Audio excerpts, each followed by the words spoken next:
today, and then take the questions and a reminder, no live streaming, please. Yeah, had a good practice yesterday. I thought it was a little bit cooler outside, so we were able to get a good practice in, get a good jump start on Vandy, and then today we're forced inside, so didn't get to go outside. But kids practice hard, practice fast, that's for sure. For some reason, when we're inside, they have more juice a little longer. But we're trying to get ready for Vandy, who's got a really good football program, a good football team, and I felt the kids really focused today, so I was proud of them for that, trying to improve in some of our downtrodden areas. I was going to ask you if you guys wanted to be inside, but, or with the gas leak that drove you in there. It forced us in, so we were told we were not safe to be out there, so we had to go in.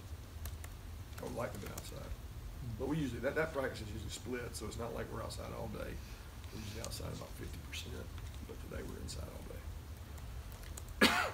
When y'all doing y'all's prep work for Vanderbilt, how much y'all look at, I guess, the tape of their game against Notre Dame? They came so close to winning that contest. Yeah, a lot. I mean, there's some similarities between us and Notre Dame. You know, that's an interesting game. I don't know how many people actually know exactly how it happened. I mean, they had a really fluky play that they're going in to score in the first half, and they get a strip fumble on the 1 foot line. They turn one over in the end zone. Had a chance to win the game on the last drive. I mean, really played well. Played a really good football team and played a good football game. But yeah, we've seen a lot of those tapes as well as all of them. How do you feel about? You come in like.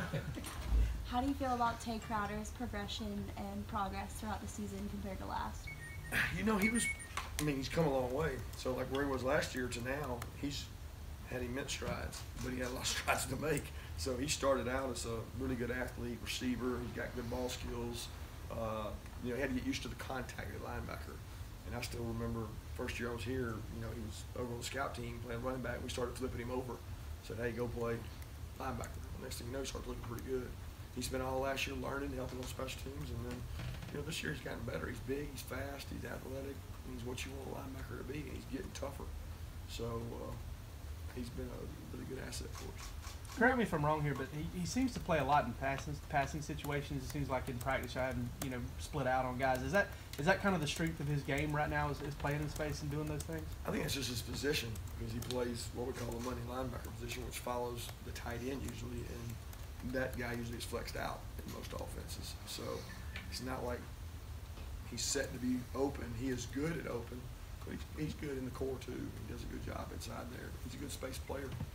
Well, what went into the decision to change his position? I would say the fact that we had a bunch of good running backs. At the time, there was a good stable. I think Holyfield and Harry were here, yeah. They were in that first class of ours, and we felt like they were going to be ahead of him, and we felt like here's a guy that can help our team. And I mean, I had him in camp in Alabama for 3 or 4 years, and I always thought he was a defensive player. He's just big, athletic, fast. He was one of these receivers that grew into something else. He kept growing into a back. And I think just the fact that we thought he could get on the field, and I didn't know how long it would take him to learn the defense. And it's not easy to play linebacker if you've never played it. So he has made a long transition to get where he is. And that's a credit to his patience, his work ethic, and he's helped us on special teams along the way. Kirby, you guys haven't lost at home since 2016. How much pride do you guys take in making Sanford a tough place for visiting teams, and you know, what's the atmosphere like, you think? It's important to us. I mean, to be honest with you, we hadn't even talked about that consecutive streak. It's not something that we talk about a lot. I mean, but I'm proud of it, and certainly think that our fan base makes it hard on people to play here.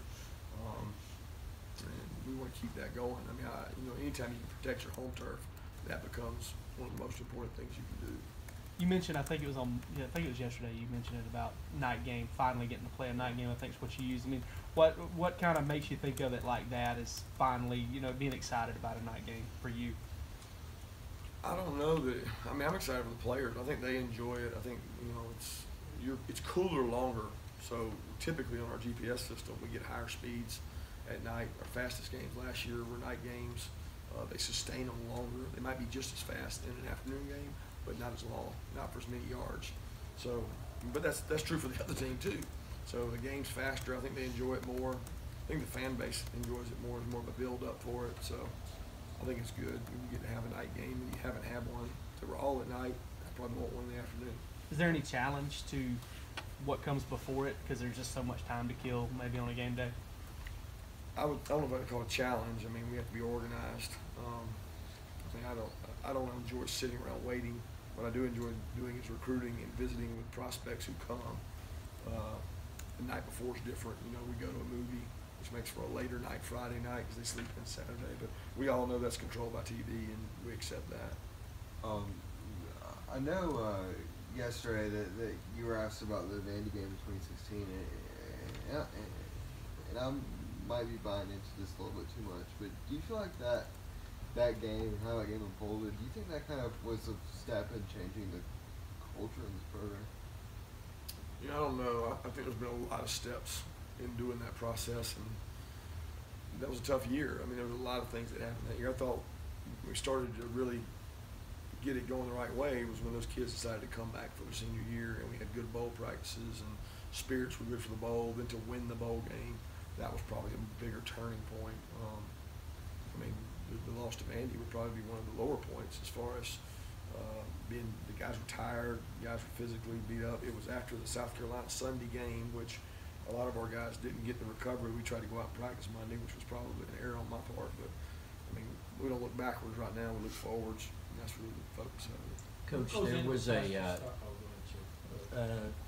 there's a baseball player that stands accused of using some racial slurs directed at one of your football players in the game this past week. Is this something? What's your reaction to this? And is this something you've addressed with your players and your team in any way?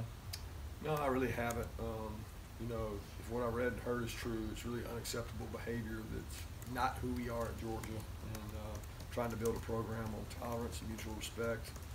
And you can't control what other people say, but you know, the expectation is that people are part of our program and attending our games share the same beliefs that we do. And sad that something like this would happen. I'm disappointed, but it doesn't affect our family here and our unit here, and our kids have been great. I mean, it's not something I've had to address with them. I've addressed it with Justin, and that's the most important thing. Justin, okay? I mean, is he? Oh, Justin's great. Yeah. Great. Justin's worried about Vanderbilt. What goes into a faster start? Players are talking about mantras. We get off to a faster start. Offensive guys. In your mind, what feeds into that, or what goes into that? I think executing. I mean, you think about it. I really think that several games we've started well.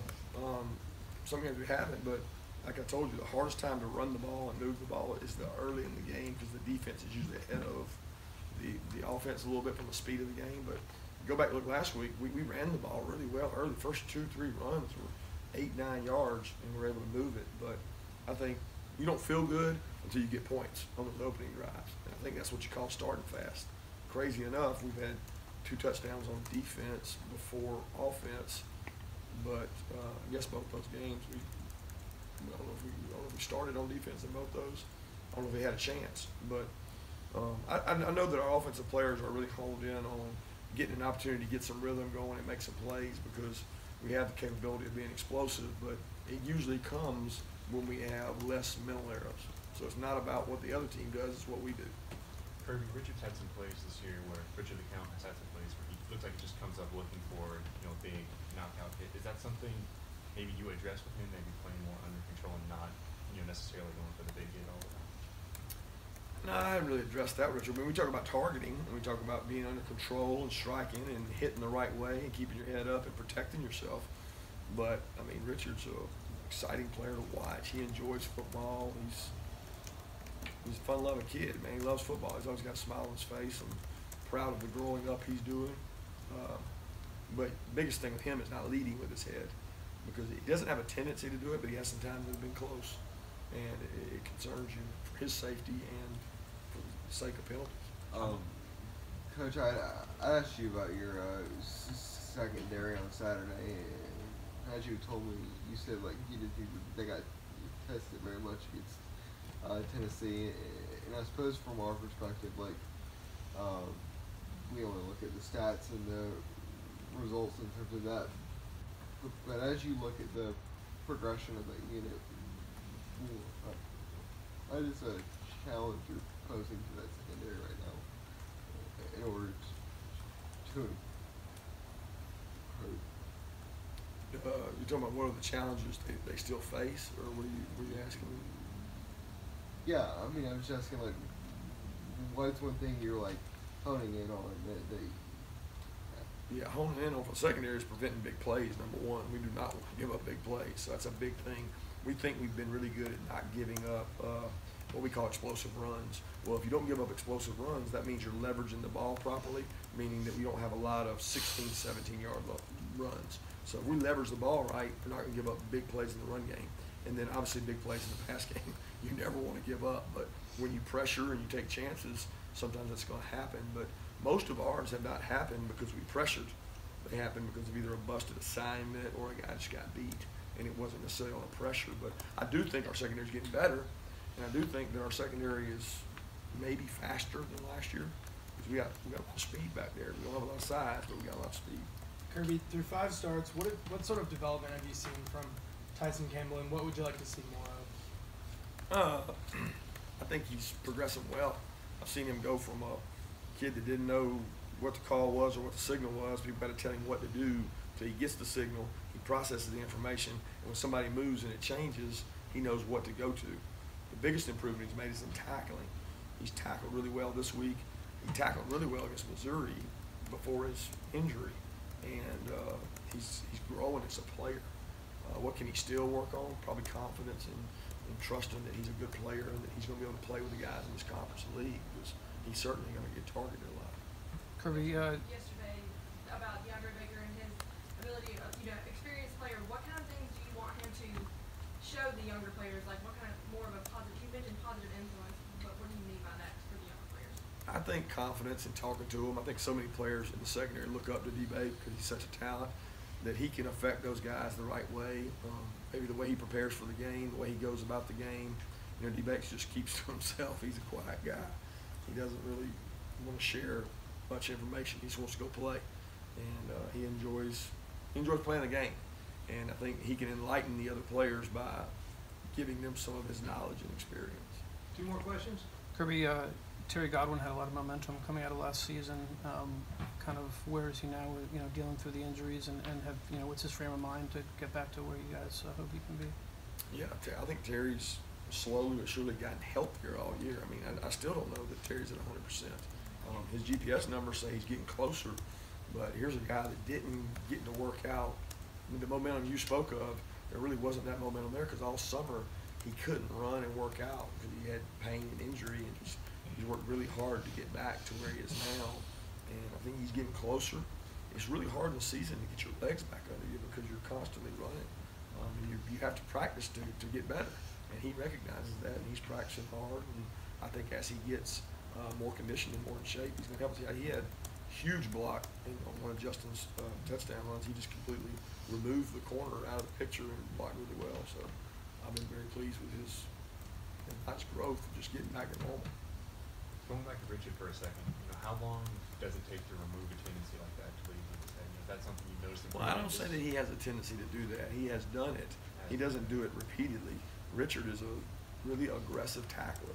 You have to be careful about taking that away from somebody because that's what makes him good. He's able to break on the ball really quick, close, strike. You just want to do it the right way. And I think over time you do that. You show good, you show bad. And if you learn good and bad, then you try to accentuate the positive, and he uses that to carry over into his future and his career. I mean, he knows how to protect himself, and he knows the rules. He's just got to be disciplined enough to actually do it.